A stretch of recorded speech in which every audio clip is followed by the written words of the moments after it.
El lado de la salud colectiva no se le entiende o está apenas en una especie de nebulosa ahí, aparece, no aparece, al rato sí, parece que sí, que no. En empírica es donde me parece que falta como, esa dialéctica justamente. Yo te hago un desafío. ¿Sí? Doctor Bray, sí. que le moleste. Sí. Por favor, las personas del Zoom no escuchan las preguntas del público, entonces no sé si pueden dar. Ok, la próxima que quiera preguntar viene aquí al computador. Es la solución que tenemos. Ok, bueno, acaba de preguntar si está bonito el marco teórico, toda la integralidad de todo, pero a la hora de se termina con lo mismo y usando la misma regla. Pues este curso, yo le iba a decir que si este curso, y después de este cursito tan sintético, sigues pensando que no hay, en una época de una complejidad enorme, el periodo más agresivo del capitalismo neoliberal. Aceleración global de procesos estructurales malsanos, incompatibles con la vida y la salud, enriquecida con un crecimiento exponencial de la inequidad. Si ya el capitalismo generó históricamente una inequidad profunda, con desigualdades resultantes enormes, entonces, ahora eso se multiplica por segundo, por milisegundo. Si se podría hacer una estadística del crecimiento de los indicadores de inequidad y de desigualdad resultante, pues es escalofriante, ¿no? Entonces cada vez es peor por minuto.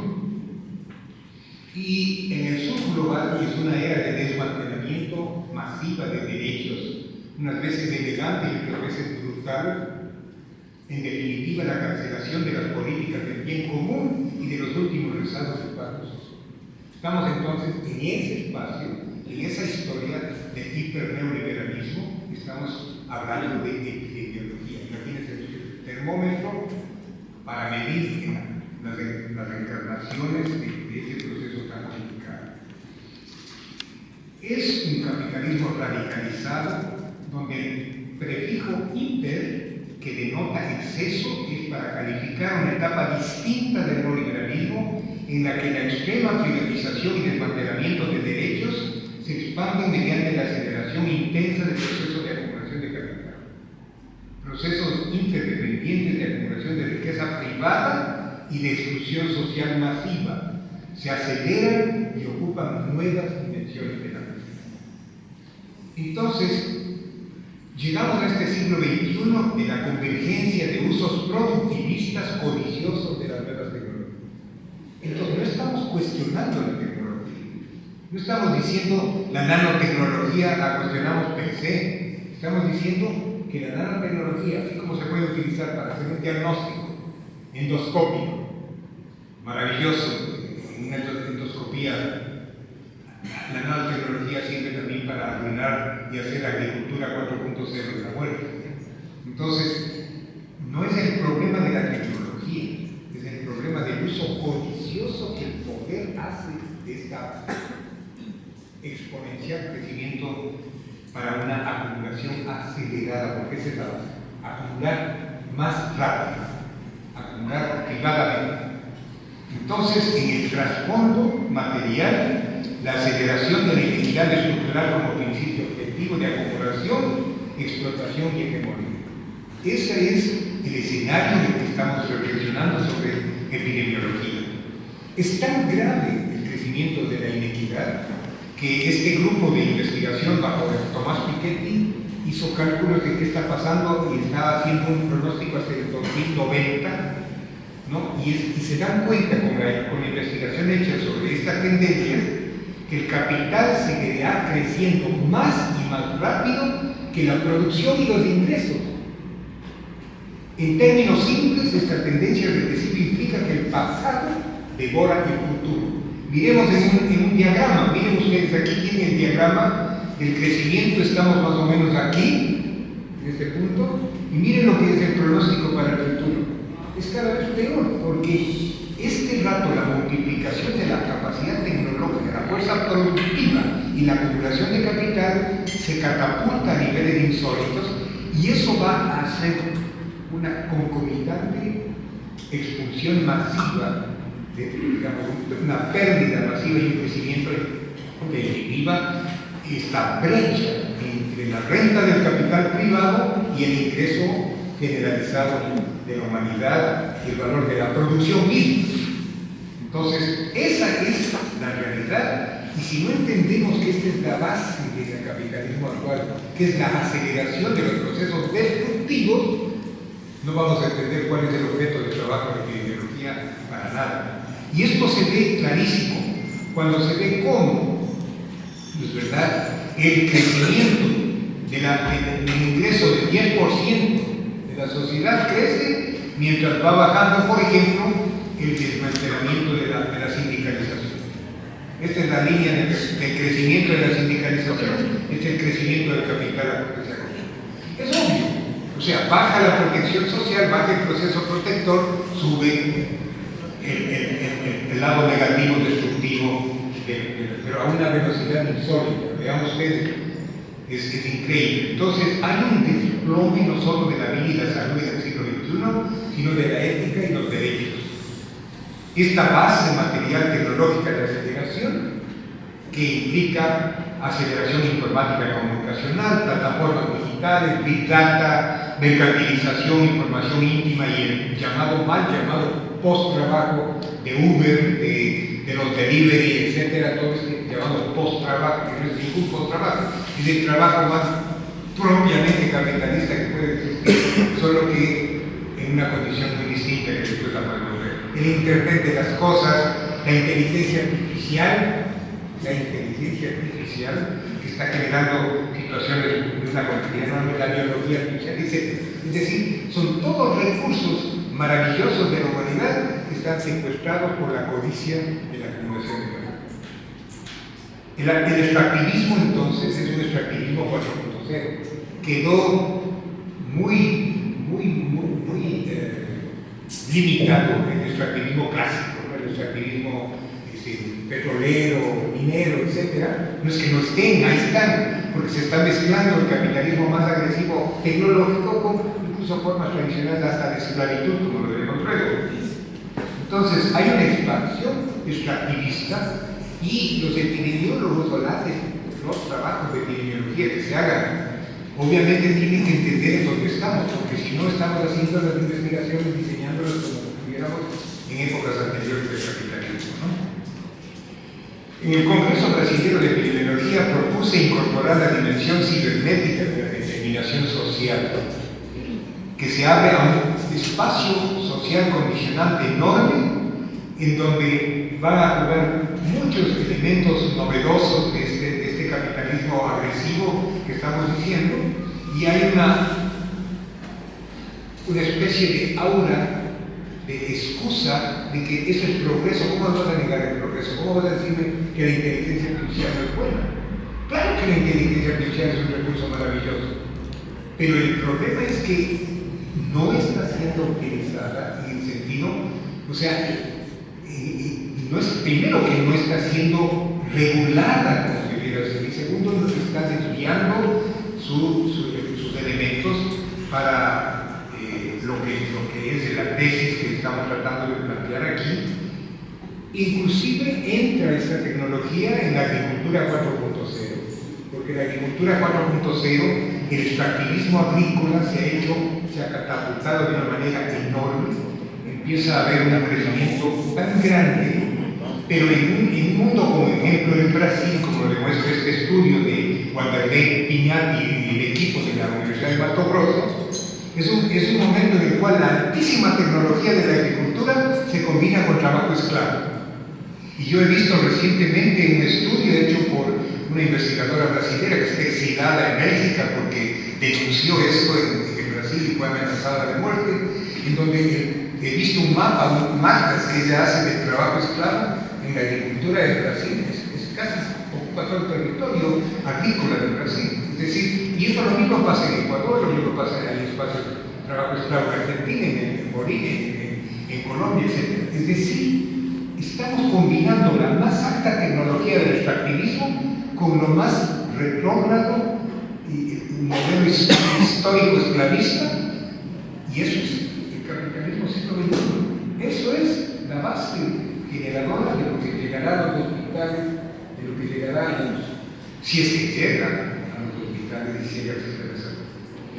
Y estamos hablando. Dos comentarios breves. ¿Sí?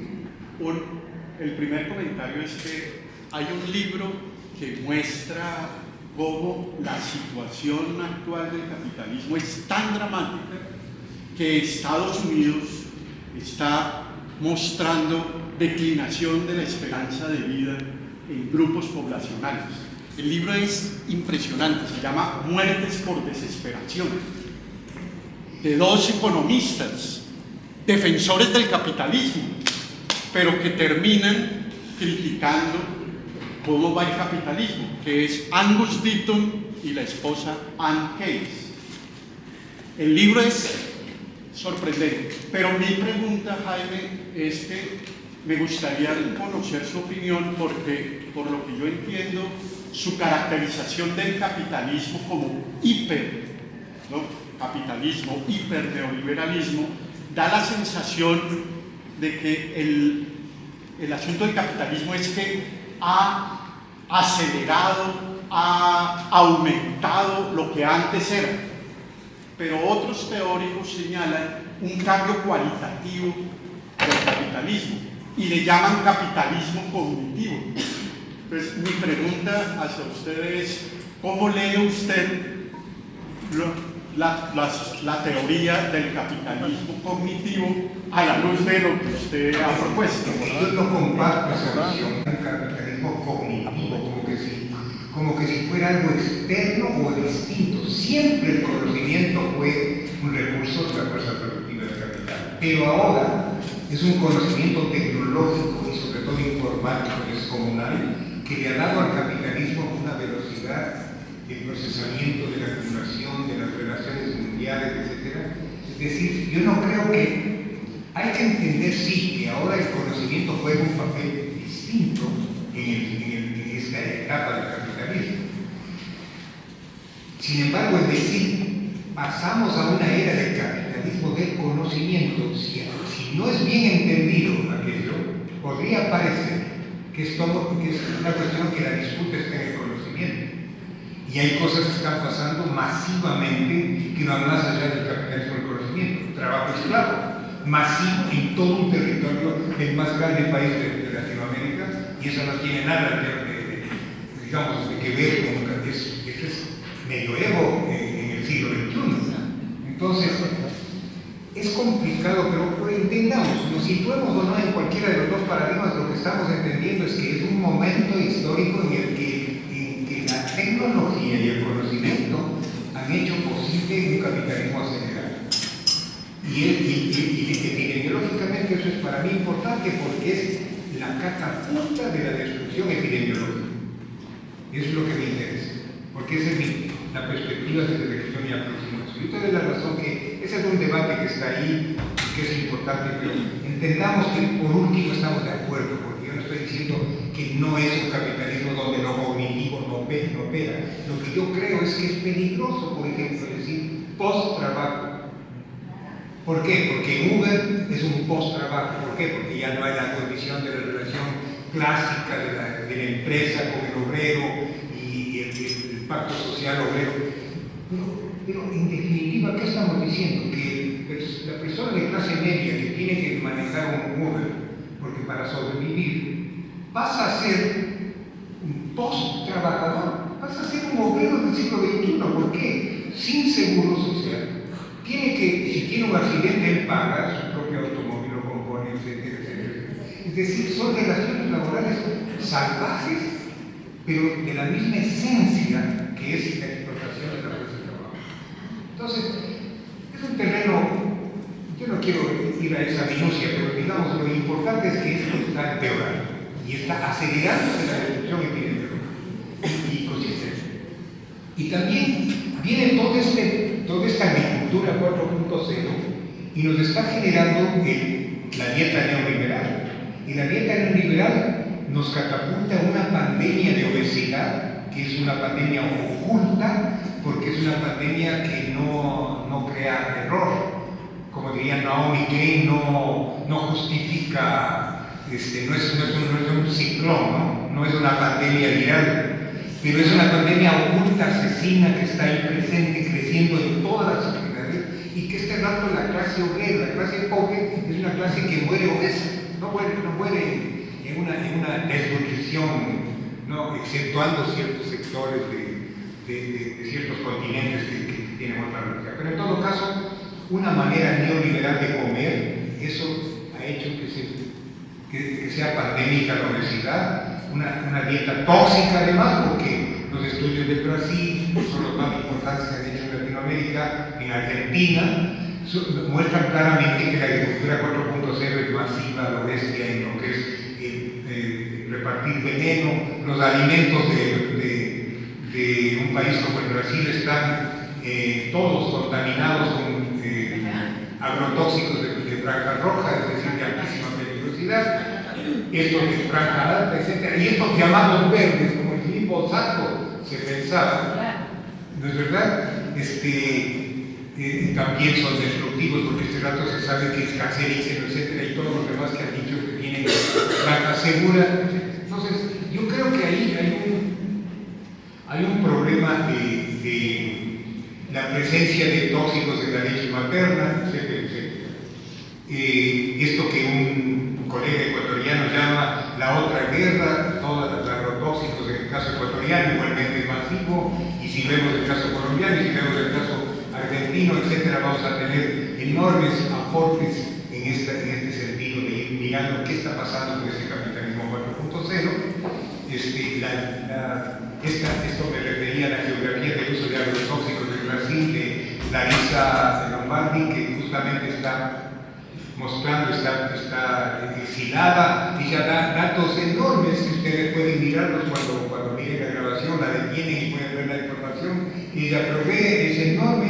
Y yo aquí destaco lo siguiente: aquí está el uso de agrotóxicos, aquí está la intoxicación por agrotóxicos en el Brasil, y aquí está la diferencia para el glifosato, entre el nivel de tolerancia en Europa y el nivel de tolerancia en Brasil. Aquí está simbólicamente cuál es la dosis que se llama peligrosa en Brasil y cuál es la dosis que se considera peligrosa en la Unión Europea. Más claro no puede haber, ¿verdad? Es una maravilla. Aquí tienen ustedes el trabajo esclavo en Brasil. Fíjense ustedes, este es un capitalismo. ¿Qué capitalismo del conocimiento? Es capitalismo brutal, esclavista, ¿no? Mezclado con tecnología. Entonces, decir que es la era del conocimiento no te da una imagen de esto que estamos mirando en nuestros países. Y así por el estilo, ¿ok? Entonces, es un ciclo donde hay 5 grandes catástrofes simultáneas: la concentración de riqueza privada y exclusión social, el desmantelamiento extendido y global de modos de vivir, que ya no son aptos, que eran aptos y que iban a tornarse pandémicos, entre otras cosas, la construcción autoritaria populista de la geopolítica, el desate global y aceleración de un cambio climático catastrófico, porque a veces se piensa que el cambio climático fuera como una especie de cosa independiente, pero es la misma matriz, es lo mismo, sino que en un caso se expresa en unas cosas y en otro caso se expresa en la modificación de las condiciones climáticas. Y lo que es la catástrofe 5, que se vio escandalosamente en la era pandémica, es la crisis objetiva y ética del conocimiento científico técnico. Es decir, estamos hablando de que justo cuando necesitamos un conocimiento objetivo, crítico, poderoso, que una compenetración en el pueblo de ese conocimiento con la academia, su propia riqueza, es el momento en el que está en la más grande crisis el Estado fallido en salud. Los sistemas de salud fallidos, entre otras cosas, son informáticamente fallidos, escandalosamente fallidos en información tardía, incompleta, inoportuna, llega cuando ya, es decir, la epidemiología de bombero, la epidemiología para apagar incendios ya cuando viene el desastre. Entonces nosotros estamos viendo que hay una crisis de lo que vamos a ver más adelante, que es la crisis de las 4 S de la vida: la crisis de sustentabilidad, la crisis de soberanía, es la crisis de solidaridad y es la crisis de bioseguridad. Todo esto nosotros hemos sistematizado con instrumentos, con formas de medición de campo, que son válidas en los territorios donde hemos trabajado y que pueden ser totalmente modificadas en otros escenarios. No es que este es un ABC para todo, sino simplemente entender que lo que se está destruyendo, esta gran mediación destructiva de la vida, es porque está desmantelándose toda sustentabilidad, está desmantelándose la soberanía, está desmantelándose la solidaridad y creciendo la inequidad de una manera salvaje, y está destruyéndose la bioseguridad de las poblaciones y del mundo.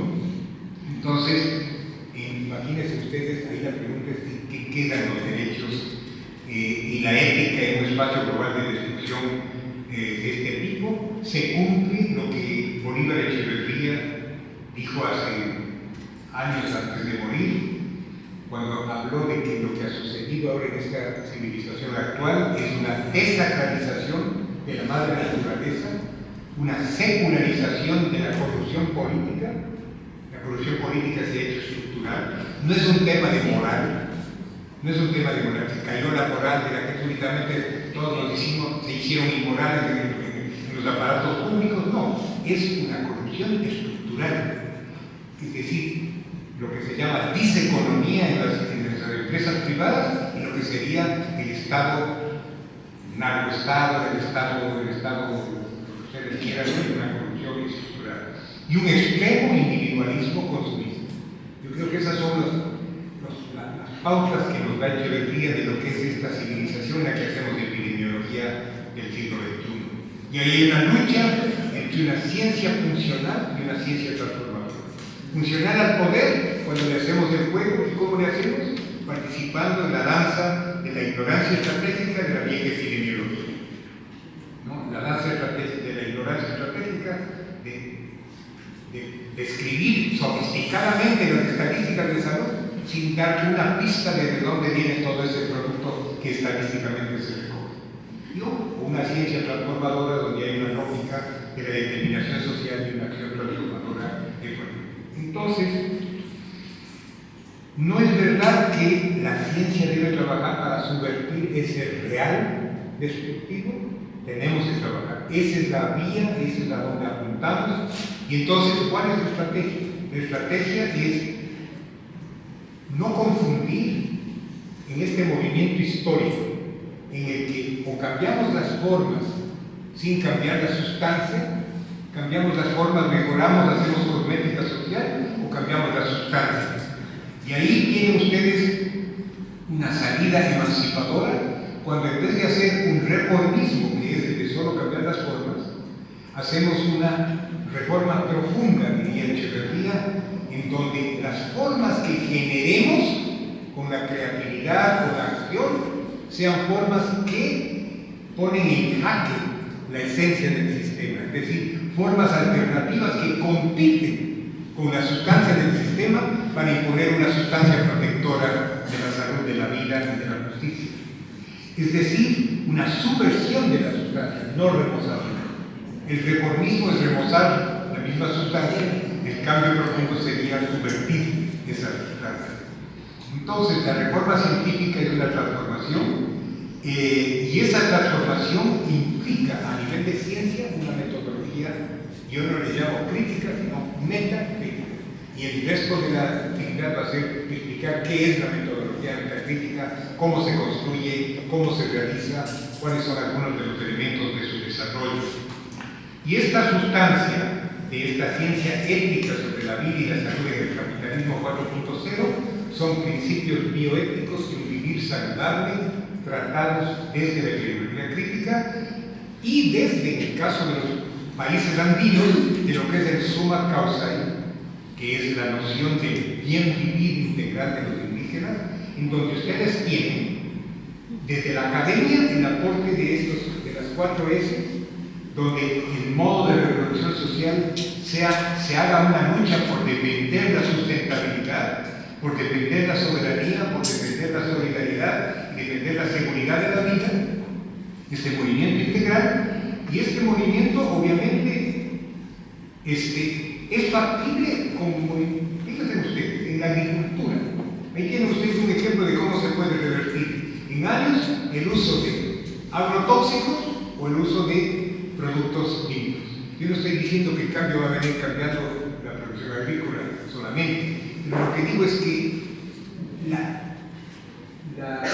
tesis de transformación no tienen que estar solamente ligadas a, bueno, cuánto se están atendiendo los derechos de salud de los hospitales, el acceso a los servicios, eso es fundamental, pero también están estas otras luchas que si no cambiamos la agricultura y sigue el cambio climático y seguimos con un calefactor agrícola y seguimos con tóxicos y venenos masivamente en todo un país, entonces los servicios, la lucha por los servicios de salud es salvar solamente el pico del iceberg, ¿verdad? No lo que genera eso.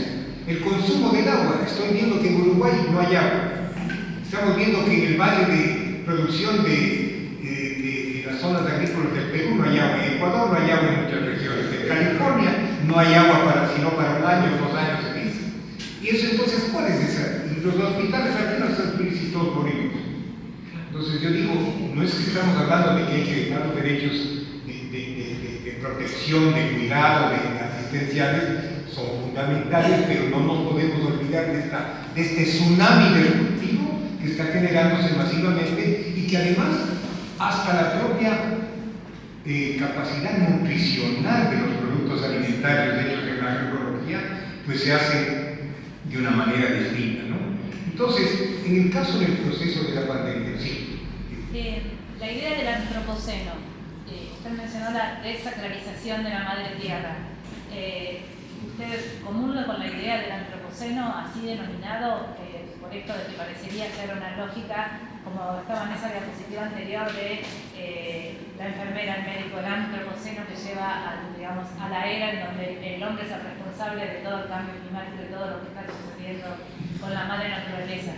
Yo creo que el concepto le pregunto. Ese tipo de análisis nos un poco le gira a lo geofísico, como que si ahí estuviera un poco la esencia del tema.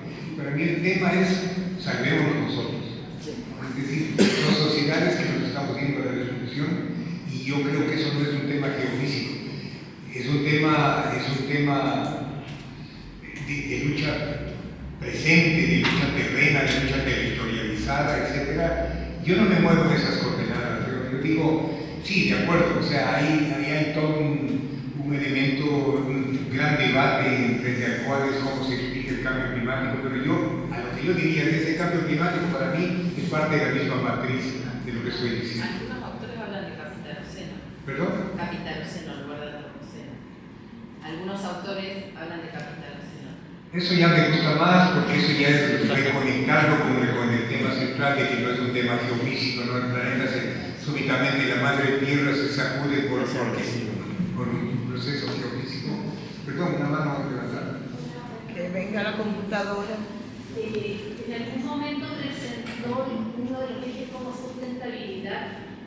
¿Cuál es la definición que se presenta como sustentabilidad? Porque la que yo conozco, la sustentabilidad tiene como eje el ambiente, la economía y la comunidad. Pone la economía como si fuera tan importante como el ambiente o la comunidad. Lo pone como un eje aparte de esa importancia. Por lo tanto, es un concepto que por lo menos a mí me conflictúa, porque no sé si hay más definiciones de ese concepto.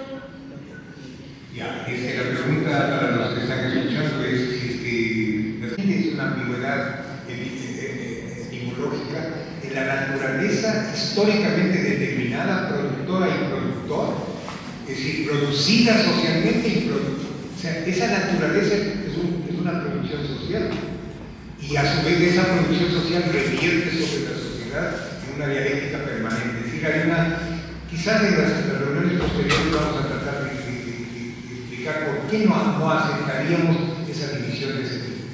¿Sí? Entonces, miren ustedes en el caso de la pandemia. Esta es la visión de la pandemia cartesiana. Factores de riesgo, ¿no? Factores de riesgo. Estos factores de riesgo se combinan y esto termina en una totalidad epidemiológica que es una probabilidad y una frecuencia de enfermedad. Entonces, lo vamos a ver en esta situación del pico del iceberg, de cómo la realidad termina convertida en factores de riesgo. Es decir, lo que es una realidad concatenada se la atomiza, se la fragmenta y queda convertida en factores de riesgo. Y entonces, esto es la pandemia para un científico cartesiano. Es encontrar variables que expliquen la frecuencia y la probabilidad de la muerte y mortalidad de la pandemia. Cada uno de estos factores de riesgo con vida propia, que no se sabe cómo así, qué pasó, dónde está, qué relación tienen entre estos, de dónde, cuál es su lógica, de dónde vienen, ¿verdad? Está una realidad atomizada. Y esta visión lo que hace es olvidarse que el virus, los mecanismos de exposición, la vulnerabilidad, los recursos, la organización y soportes, la ecotoxicidad, etc., eso no está explicado. Es como que fuera un ser con vida propia y como que ese fragmento fuera la esencia de lo que tenemos que conocer para explicar una probabilidad. No explicar, para simplemente predecir la frecuencia de un trastorno. Entonces, miren ustedes, factor de riesgo vacuna. Y cuando está demostrado que la vacuna, miren ustedes el caso de Inglaterra y Gales, ahí tienen ustedes el diagrama desde 1838 hasta el año 1960, en Inglaterra la mortalidad por tuberculosis baja todo esto antes de que era la tisis, que se identifique el bacilo. Recién aquí ya había descendido la mortalidad. Luego la quimioterapia se utilizó aquí, empezó a usarse medicamentos en este momento, y la vacuna de tuberculosis entró aquí. Entonces, sin embargo, la vacuna es lo que cambió la historia de la tuberculosis. Para la narrativa oficial es la vacuna la que cambió. Y es lo mismo lo que se nos dijo para poder vender trillones de dólares en vacunas en la pandemia. Entonces, y cuando uno mira los datos de Estados Unidos, por ejemplo, no hay ninguna correlación entre el nivel de vacunación y la mortalidad. Ninguna. Se estudiaron 2.947 counties de los Estados Unidos y 68 países. Y no hay una correlación entre el nivel de vacunación y el comportamiento de la pandemia. Entonces, yo no estoy diciendo yo no soy de los que dicen niego las vacunas, ¿no? Camino de vacunas. Lo que estoy diciendo es, y mi familia, sino que lo que estoy diciendo es que no podemos explicar qué pasa o qué no pasa en la pandemia como creyendo por un efecto, creyendo que es la vacuna cuando los datos están mostrando que no lo es. Y entonces hay necesidad de dar un salto del paradigma, que es a lo que nosotros les indicamos, que es mirar la pandemia así. Porque si no, aquí estamos mirando el individuo. Aquí tienen ustedes el diagrama del individuo, lo particular y lo general, ¿no? Que habíamos visto hace un rato. Miren ustedes, la penetración de alta carga viral, comorbilidades, malnutrición, procesos fisiopatológicos, dominio de acción de la vacuna, es lo que vemos. Ahí está la construcción ideológica, está explicativa, interpretativa y de acción, y la inversión está ahí. Y todo esto que pasó para que esto ocurra, todo esto, cero, no existe. O sea, desapareció del planeta. Por ejemplo, la expansión de territorios y ecosistemas que generaron las condiciones para que haya una alta probabilidad de mutación masiva. Por ejemplo, la expansión del extractivismo con biología artificial y cría de animales extractivistas, que genera masas genéticas de animales para la reproducción de las formas virales. El hecho de que haya clases subordinadas con modos de vida, patrones colectivos de exposición y vulnerabilidad totalmente distintos, gravísimos en unos casos y menos en otros, estilos de vida individuales, todo esto olvidado, no está en todo es vacunas, antivirales y puntos. Para atención en el pico del iceberg en los casos de respecto. Lo que se hubiera podido hacer invirtiendo el dinero en modificación de estos elementos de acá, no se ha hecho.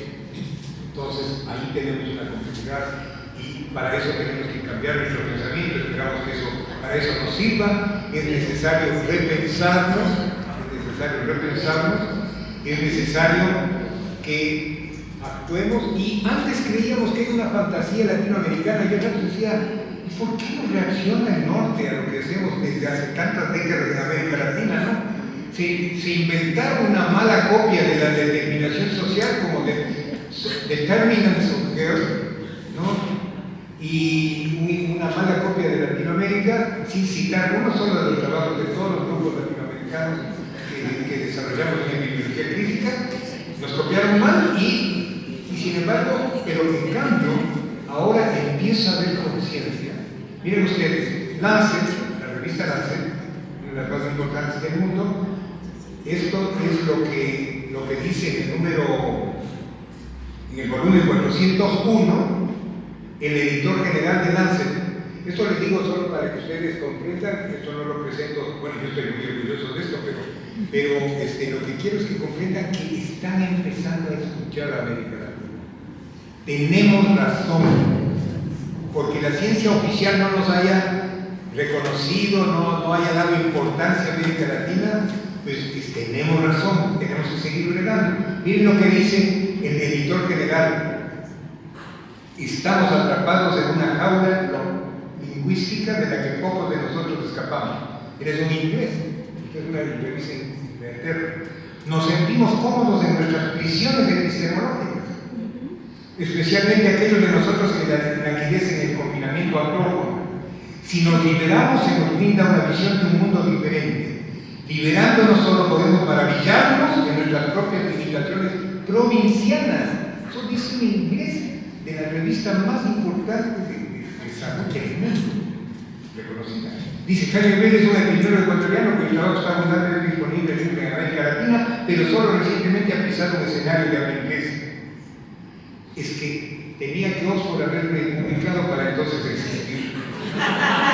Y esto yo no lo estoy diciendo, yo lo estoy diciendo como una voz colectiva, yo estoy hablando como un acto de vanidad, yo no necesito sentirme porque además esto no me asegura nada, pero solo les muestra que como algunos de mis detractores dicen, este caballero es teoría, es teorético, solo anda con la teoría.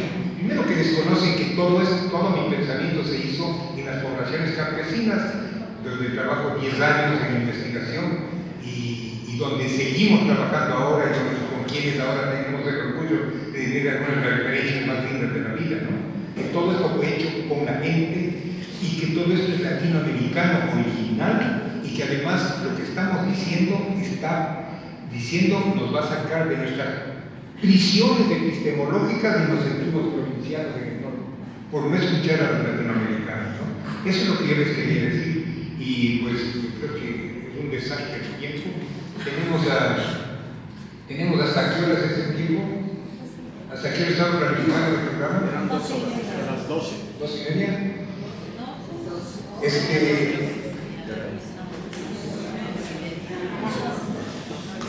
Hacemos un descansito. ¿Nos podemos prolongar un poquito más?